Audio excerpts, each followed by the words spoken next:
Liverpool nil, Manchester United nil. Well, that has to go down as probably the most boring game in the Premier League this season.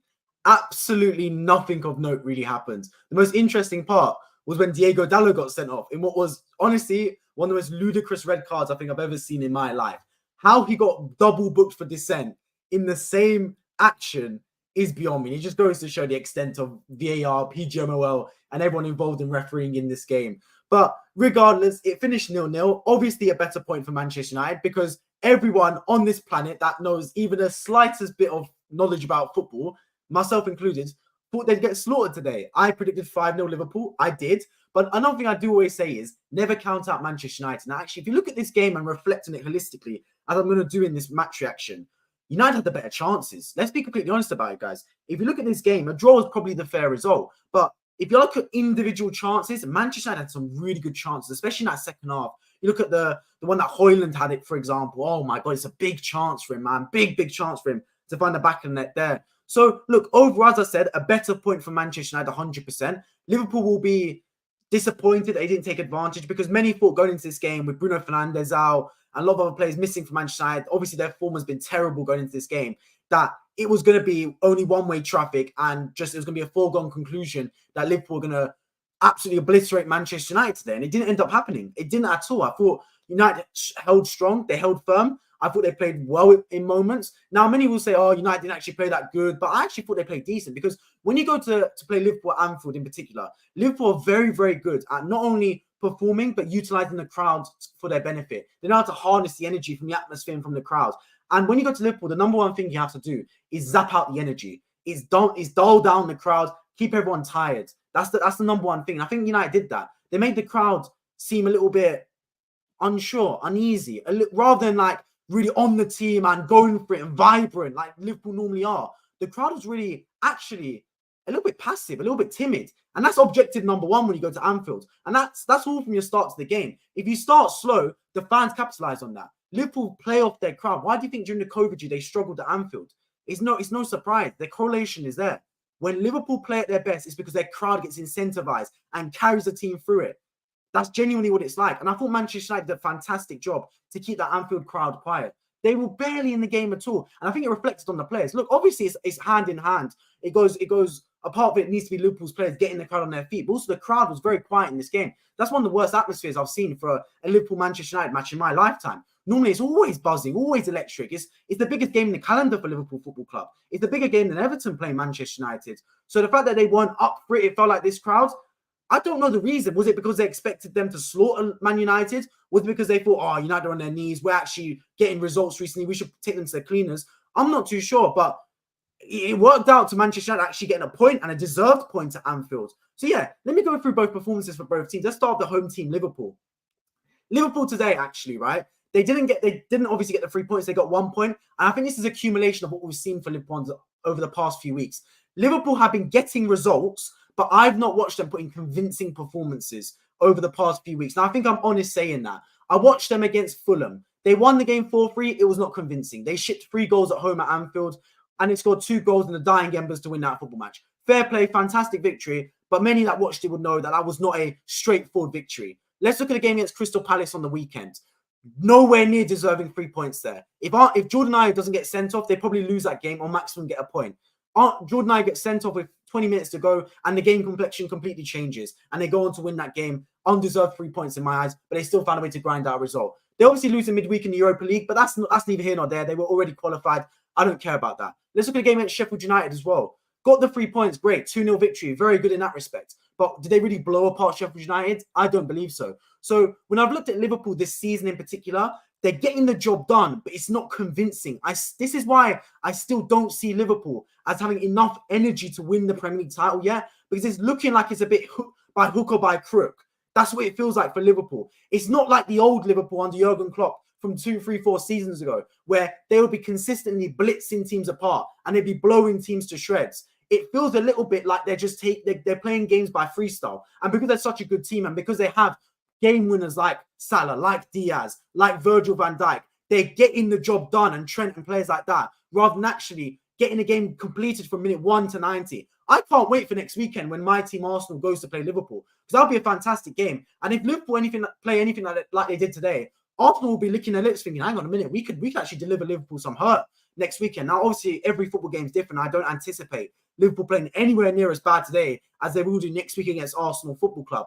But you got to look at it from that aspect and think, wow, like if this Liverpool team wants to have aspirations of winning the Premier League title, as they should, given they've started the season so brilliantly, as they should, given Man City have fallen off, and like they've got a very good chance of doing so, they have to put teams like Manchester United away, because this game today for Liverpool, right, it was a hurt Man United team. It was a bleeding Man United team. They were facing a Man United team that was on the canvas. It genuinely was on the canvas. They just got up from a knockdown, and you're thinking, right, just knock them out again. Like, if Liverpool really wanted to, like I'm talking, if Liverpool played anything like they have done last season, they could have absolutely wiped the floor of this Manchester United team. And then you're seriously looking at the manager and thinking, yeah, Erik ten Hag, it's time for him to walk the plank. But they didn't. They played really restrained. They played really conservative. It felt cagey. And actually, it got to the part in the second half where you thought Man United could nick it. You genuinely thought, oh, United have got a few chances on the counter-attack here. I thought Anthony had one of his best games in the Man United shirt at times. He was causing havoc down that right-hand side. His final ball, though, was just missing. That's the only thing for Manchester United today, because I look at Liverpool and I think, yeah, Liverpool love an expansive game of football. That's their game plan under Jurgen Klopp. Make a ping-pong game. Back and forth, spread the game out. They were struggling when Man United were penned in their low block.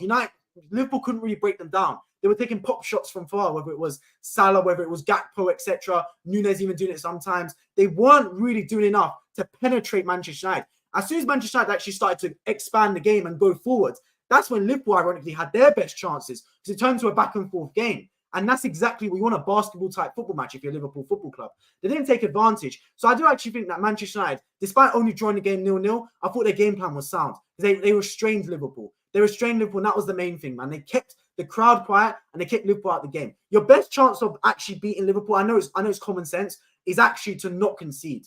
And I know that, oh my God, obviously, if you don't concede, you're not going to lose the game. But the reason I say that is because as soon as Liverpool score one goal, their momentum allows them to blitz the opposition and score 2-3. I genuinely think if Liverpool made it 1-0 today at any point, they would have won the game 3-4-0. I genuinely believe that from the bottom of my heart. But as soon as Liverpool don't get that first goal, it's where the tension starts. The tension starts. It starts getting a little bit murmurs around the crowd. Starts getting a little bit, it's a little bit anxious and tentative. The crowd don't really know what to do. They're pushing the team onwards, but they're worried that they might concede at the back. Do you get what I mean? So Man United's best game plan today was stopping Liverpool scoring. And they did that. Look, obviously they weren't free-flowing going forward. I do think they should have done better with the chances they had. But look, that's neither here nor there. Let's talk about some of the decisions that Jurgen Klopp made as Liverpool manager, because I'm a massive fan of Jurgen Klopp. And one thing I do give an awful lot of credit for is he's one of the managers in this league that likes to utilize substitutions. I look at Mikel Arteta, I look at Pep Guardiola. They don't really use their subs bench, whereas I've seen Klopp use his sub bench an awful lot. But he made a fatal error today, in my opinion, Jurgen Klopp. He took off Szoboszlai, and obviously had to take off Gravenberch for the injury. But he took off Szoboszlai and Gravenberch to bring on Gakpo and Joe Gomez, I believe, bringing Trent into midfield. Now, I have no problem with bringing on Gakpo onto the pitch. I don't think he's a great footballer, but I don't think he's bad.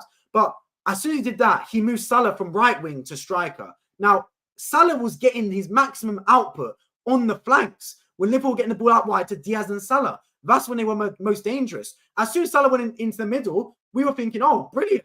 Like, Luke Shaw was thinking, that's perfect. That's absolutely perfect. Exactly what we wanted. Bring Salah into the midfield or bring Salah into the middle of the pitch. He ain't going to create any danger from out wide. So I think that was a poor decision from Jurgen Klopp. He altered it with his last set of substitutions, bringing on Elliott and Curtis Jones, going back to a free in midfield and a free up front. But it was too little too late by that stage, and Liverpool did improve after that substitution. But for that 20-minute spell, when they actually went to 4 strikers and 2 midfields, that's when you actually saw Manchester United start to gain a foothold in the game and gain some traction and start to actually get the ball forward and look like the more dangerous team. And that's when you start to look around left and right and think, hang on a minute, United could nick it here on the counter-attack.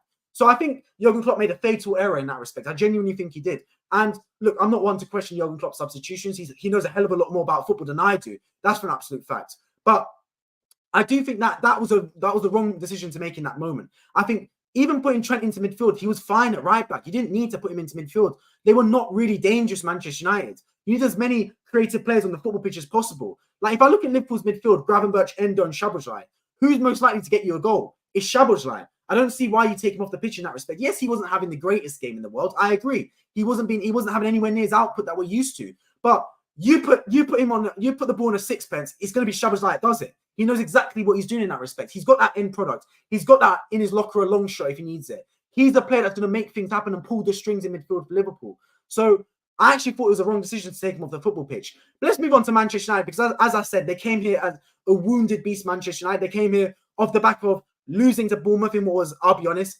genuinely D-Day at that point. Like, you can't lose 3-0 at home to Bournemouth and expect you to have any sort of credibility in the bank. They obviously lost in midweek to Bayern Munich, went out a bit like a wet balloon, a lead balloon, as they say, just completely non-existent performance, crashed out of the Champions League in pathetic fashion. They then come today against Liverpool. Against, let's be honest, the toughest game you can get in the Premier League is Liverpool away at Anfield, a vicious cauldron of an atmosphere. And they came here with their backs against the walls, missing their best player, Bruno Fernandes, with a lot of injuries, a lot of suspensions, and they dug out a really good performance, a fantastic performance. Every Manchester United player can leave that pitch with their head held high. And I want to single out one player in particular, Kobbie Mainoo. Now, the reason I want to single him out is because I watched him in his debut for Manchester United against Everton, and I sat there and I said he was a fantastic player. I watched him go to Newcastle, and I thought for a bad performance, he actually stood out and was good. I watched him come off the bench against Galatasaray and play well. And against them, in my opinion, what is the toughest game you can get in the Premier League, going away to Liverpool, going to Anfield, and he played another fantastic game in there, Kobbie Mainoo. At just 18 years old, he deserves a heap of credit. I thought he was superb today, Kobbie Mainoo. Genuinely superb. What I love most about him is because he's very different to this generation of footballers. These young generation of footballers, they're very much transfixed on their personalities when they play football. They play football like it's Instagram. Do you get what I mean? Like they worry about their looks, they worry about their hair, they do little things of the fist pumps. They're very animated. They've got a lot of action going on. Kobbie Mainoo is the complete opposite. He's like an assassin. He's like a hitman. He goes in, does his job. If he makes a game-saving challenge, he doesn't really celebrate. He just stern face. He's serious about his game. He's nowhere near Roy Keane, but he's got that same that demeanor about him. Do you get what I mean? Like, I don't see Kobbie Mainoo doesn't smile. He doesn't smile. He doesn't cheer. He's just serious. He makes a challenge, serious. He turns, does a brilliant play, serious. He's just locked in, bro. He's focused. He concentrates on the game at hand. And that's a very, very good asset to have as a young player, man. Very good. In every game I've watched him play for Manchester United, he's been a standout player. Now, Amrabat next to him, look, Amrabat did his job, to be fair, but Amrabat felt a bit like he was a size 7 shoe person in size 13s. It was like he was wearing cinder blocks for his shoes. He was stuck in mud at times. Genuinely, Amrabat was struggling to get around the pitch. That's why I'm surprised Szoboszlai came off, because it was most dangerous when Szoboszlai was running at Amrabat and he didn't know what to do. But I will say this, I thought Kobbie Mainoo needs to start for every game for Manchester United from now to the end of the season until he can't, or until otherwise, because I thought he was superb against them, man. Absolutely superb in there. Other performers, I thought Scott McTominay had an okay game in there. He was playing more of an advanced position in midfield, attacking. I thought his final ball and final shot needs to be a lot better. But I thought Anthony had a decent game. Garnacho was a little bit quiet. I thought Højlund was very quiet. Højlund had one chance in that game where it was the one bit of play where United actually carved open Liverpool. And it falls to Højlund, and you're sitting there thinking, you can see it happening. You see the play develop about 5-10 seconds before the ball falls at Højlund's feet. His touch is immaculate, left foot to right foot. It's a tough finish, it's a tough angle. But you're sitting there thinking, if he scores this, his first Premier League goal, he will catapult his United status into wow, that could be the baseline and the threshold for him to absolutely go on in his career. And he it was a tame effort straight at the goalkeeper. So he's sitting there thinking, it's not what you really want from Højlund, to be honest. But look, that's neither here nor there. United still got a point. It's a very good point for Manchester United. No Manchester United fan and player, manager, pundit, whatever, can leave the stadium being disappointed with a 0-0 draw. Because I know a lot of people, including me, expected them to get slaughtered today. I predicted 5-0 Liverpool. I did. I predicted 5-0. I thought Liverpool were going to take them to the cleaners. I genuinely thought so. But they found a way to get a point. Let's get into your comments. And if you are new around, make sure you do subscribe down below. I'm already to 5,000 subscribers, and leave your thoughts in the live chat. I'm trying to hit 5K just before the new year. I'm about 30 to 40 subs away. So join the army, subscribe down below. Abdul, appreciate joining the stream. My friend, doing really, really well. Man says, thanks. Thank you joining. Mali, appreciate joining the stream. Well done to United for getting a draw. Yeah, fantastic performance. Michael Oliver was harsh with Dalot. Yes, let's talk about that, actually. Very good point. Let's talk about that. Now, thankfully, it didn't cost Manchester United today. But what was up with that red card? I'm low-key happy because it obviously made the game more interesting. But How was that a red card? Like, how? I genuinely don't know how that was a red card. First of all, Dalot was 100% right. It did come off Salah's boot. It was a Manchester United throw. He does this thing where he goes like that, which I'll be honest, 90% of footballers have done in their lifetime, and about 20% of those actually get penalised for a yellow card. You saw Van Dijk do the same thing where Kobe Mainu, or was it Amrabat? No, Luke Shaw slid into Ibrahima Konate. Every Liverpool player went like this and shouted at the referee. No punishment. Dalot does that. He does that, gets a yellow card for it. Fine. He then starts, obviously, he's still a little bit hot-headed. It's less than 2 seconds after doing that. He keeps barking at the referee. Ref's gone, yellow card, yellow card. What's that about, man? Like, you talk about Dalot keeping his head. The referee needs to keep his head there. I understand that you don't want him to obviously have that reaction. But one yellow card is plenty. It's absolutely plenty in that situation. You shouldn't be double booking him for dissent. Maybe he's trying to set a precedent for how they're going to deal with dissent in the Premier League and deal with altercations, but that's not the way to go about it. Like I said, it's lucky it was in the 93rd minute, so it didn't cost United today. But should Liverpool have scored in that final second, the jury would be out. The jury would be out on Michael Oliver, because that was a very harsh decision, man. Very, very harsh. United definitely closed Liverpool down. They did, and they made it, as you said, man, made it into a scrappy game, and it was good. You got to keep, to be fair, when you play Liverpool, keep it like that.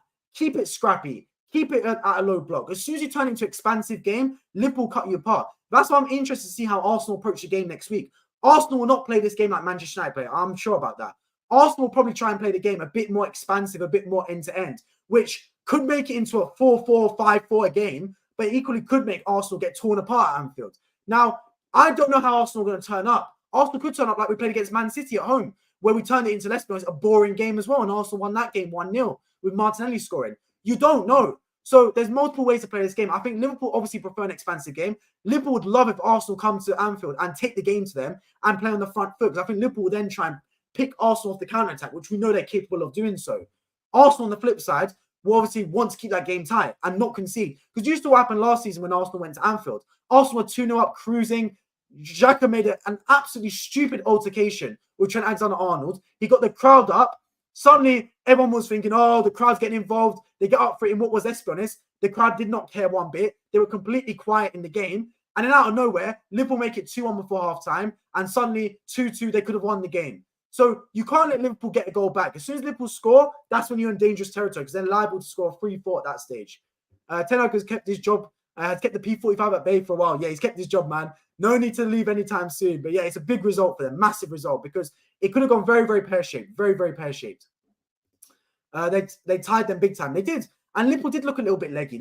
Liverpool just looked off colour today. I don't know what it was. I think maybe they thought it was going to be so easy that they just weren't expecting it. Because I thought it was going to be an easy game as well. I've seen Manchester United go away from home and crumble. I'm talking crumble. I saw them go to Newcastle. Yes, they only lost 1-0, but they got dispatched that game. I've seen them go to Copenhagen, lost 4-3 after being in a convincing position. Go to Godsley, draw 3-3 after being in a convincing position at 3-1 up. So I've seen Manchester United fold.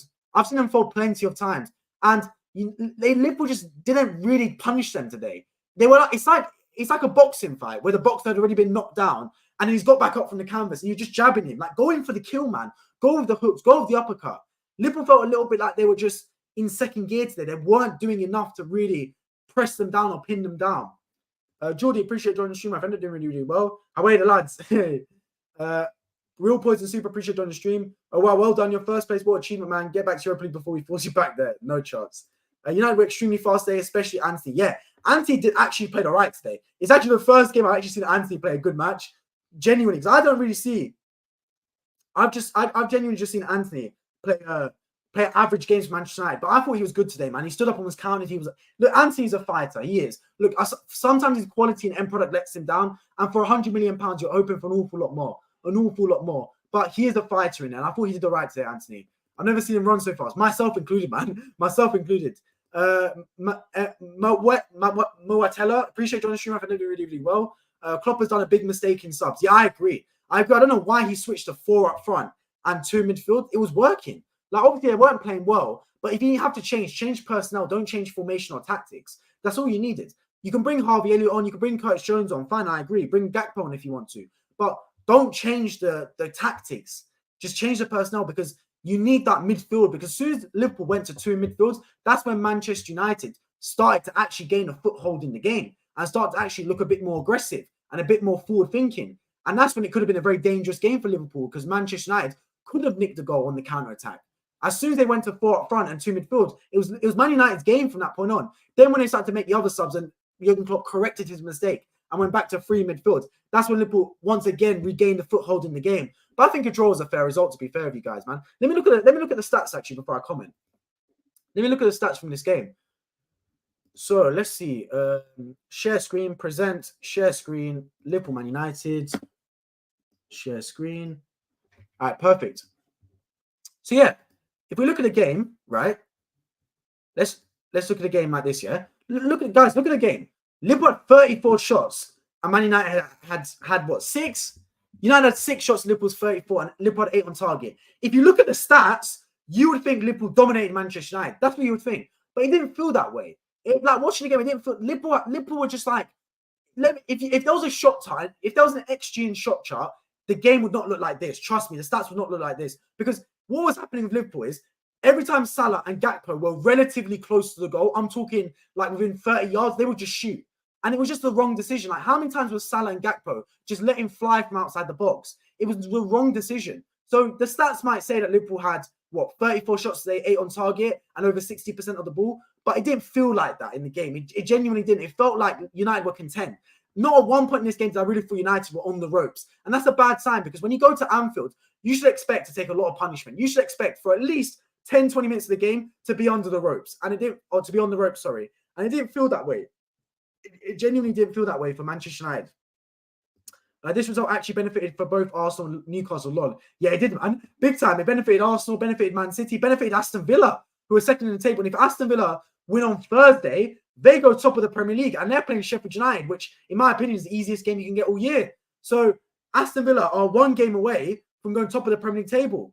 And then obviously Liverpool play Arsenal on the Saturday. So, wow, what a crazy Premier League season. Liverpool for life, appreciate you. As always, Mo Watella. Jeff, appreciate joining the stream. I think they're doing really well. Have to agree, this was boring. I didn't even watch the end since NFL football was starting. Bro, I agree with you, man. It was a crap game, man. Crap game. Boring football game. I was expecting a better match, to be honest. To be honest, the most I saw was probably Arsenal, was probably United maximum getting a point.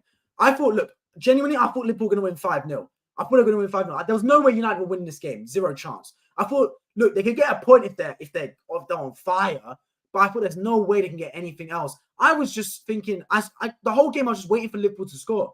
Even with like 5 minutes left, I was thinking, bring Origi off the bench. Obviously, he's in where is he at? He's at Forest or something, Origi, right? But I'm thinking, just bring Origi off the bench, man. He'll bag a last minute winner for you. But yeah, I'm just waiting for Liverpool to find a way to put the ball in the back of net, but it just never ends up happening. Natasha, appreciate joining the stream, my friend. Doing really well. Manchester United, we are here. Hey, what a performance from Man United, man. I know obviously the performance, many will say, it was a bad performance. You didn't really do much. But I disagree. I thought United played well, man. They played. Look, going to Liverpool and getting a draw, I don't care how you think you played. It's a good performance and good result, man. If you get 0-0 at Anfield and you didn't concede at Anfield, that is a massive victory in your eyes, man. Massive victory. And you're going about Lisandro Martinez, your best centre-back. Varane and Johnny Evans were superb, man. Superb. I thought Luke Shaw as well. Luke Shaw played a blinder, man. Was fantastic in this game. Defending against Mo Salah, you have to be on tip-top form, and I thought Luke Shaw was exactly that. So yeah, I thought United played really well. United definitely held their own against Liverpool. I agree. Big time. Full-time score, draw. And look, United fans will definitely take that. They'll be more pleased than the Liverpool fans for an absolute fact. Salah was my captain in my FPL this game week and has to ghost in the score sheet, of course. Shows my bad luck in FPL. It's one of those things, man. It's one of those things. It's how the cookie crumbles. What's brothers? Appreciate you on the stream. My friend are doing really well. If we were one, you would talk much. That's why fans don't know what they want. I don't know what you're saying, brother. To be honest, I don't really know what you're saying. He's saying if you had won, you would talk much. That's why fans don't know what they want. I thought Liverpool were going to win this game before the match happened. They didn't win it. Look, it doesn't really change my opinion on Liverpool, really, because it's just one of those games. I still believe they're a top football team, and I still expect them to challenge for the title. But games like this, man, you're expecting more from them. You're expecting way more from them. And look, they only managed to draw in a game I genuinely thought they were going to. I thought they were going to clean house and easily win this game, especially at Anfield. They've got a 100% record at Anfield, 11 wins out of 11. So for them to not win, it was interesting, man. I didn't see it coming. United can focus on getting in top 4 now. They can indeed. They can indeed. Who will take the trophy? The Premier League, I think you still got to go for Man City as favourites, but Man City have shown that they are a wounded animal as well. They've shown that they have got kryptonite to an extent. So it's not out of the extent that Arsenal or Liverpool can win it. It's not out of the question. They definitely can. Now, City are still favourites for the time being, just based off their form and their form in recent seasons rather than their form currently, their personnel, their manager, stuff like that. But Liverpool and Arsenal definitely are in the mix. Definitely are in the mix, man, for an absolute fact. If we look at the Premier League table, for example, there's no way you can sit there and go, Arsenal, Liverpool can't win it, because of course they can. Of course they can win the Premier League, man. 100%. I'm going to pull up the Premier League table now if I can. Let me pull up the Premier League table. Show you guys what I'm saying with the Premier League table. Do you see what I mean?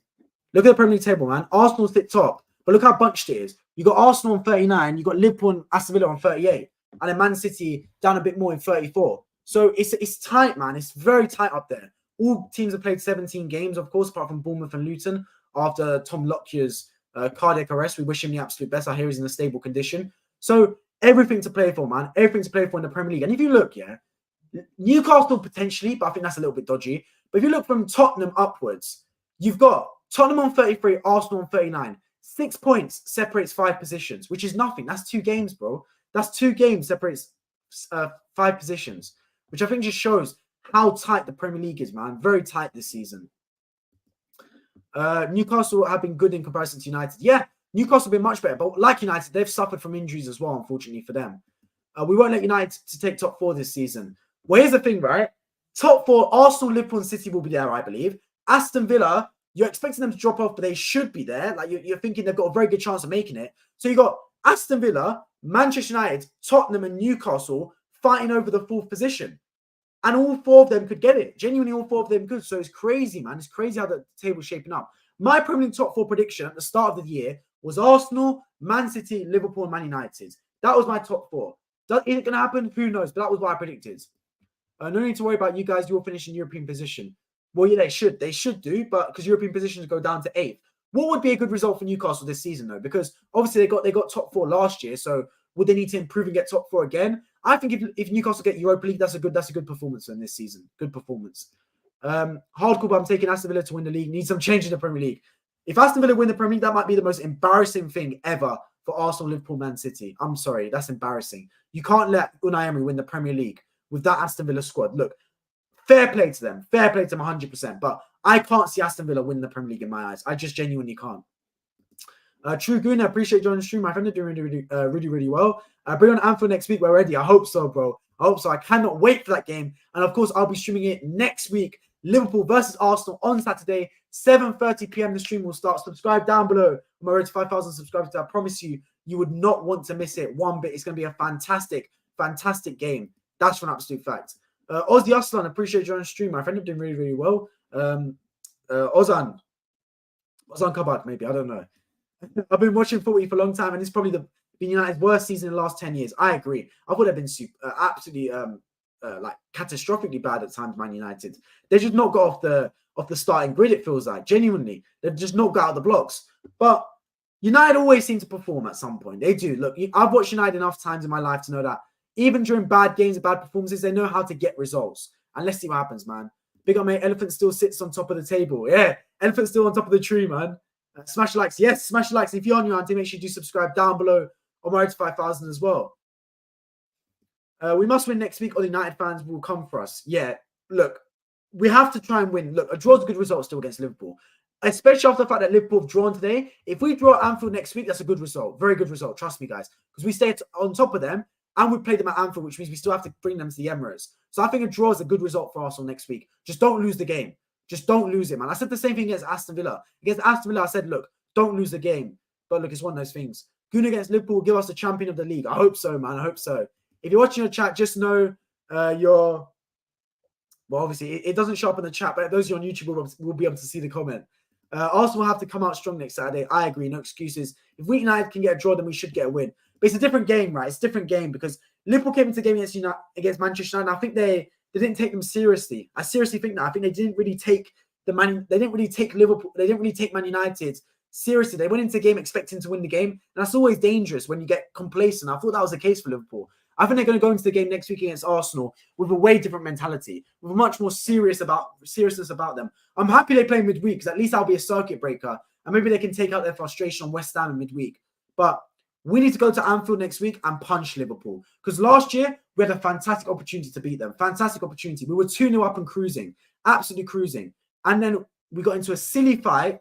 The crowd got up. They scored to make it 2-1. And the rest is history. So Arsenal need to make sure that we play the game with our hearts. And also play the game with our heads. And not play the game based off emotion. Because when it turns into an emotional game, that's when Liverpool thrive. Because they know how to conjure up an atmosphere and utilize the atmosphere to their benefit. And we can't let the emotions override our performances. But we can play these up tomorrow if we can. I bloody hope so, man. But it's one of those things. Let's take the rest. We've got a nice 6-day rest now. It's been one of the first times in a long time since the international break. We've had a good 6 days off. Let's take it to our advantage. Take some rest. Hopefully players like Partey can be back. And who knows, Arsenal can maybe get a result against Liverpool next weekend. But I appreciate everyone that tuned into the stream today. My next video will be out tomorrow for a reaction to the Champions League draw. And I'll be dropping a video on Tuesday as well. Mbappe's special video about him. You do not want to miss it. I'm going on holiday as well. So my next stream will be back when I'm back from holiday, which is on Saturday. Hopefully, a double header for West Ham versus Manchester United. And then, of course, Liverpool versus Arsenal. As always, I appreciate everyone that tuned in down below. If you are new around here, please make sure you subscribe down below. If you're enjoying football and Premier League content on my road to 5,000 subscribers, scroll right back to start the stream so you can hear all about my thoughts on Liverpool 0, Manchester United 0. Will Partey get back into the team? If he's fit, I'd play him, but I don't know if he's going to be fit yet. That's the only problem. But if he's fit, I'd definitely play him. Otherwise, I appreciate everyone for tuning in, and I hope to catch you guys all in my next one. Take care.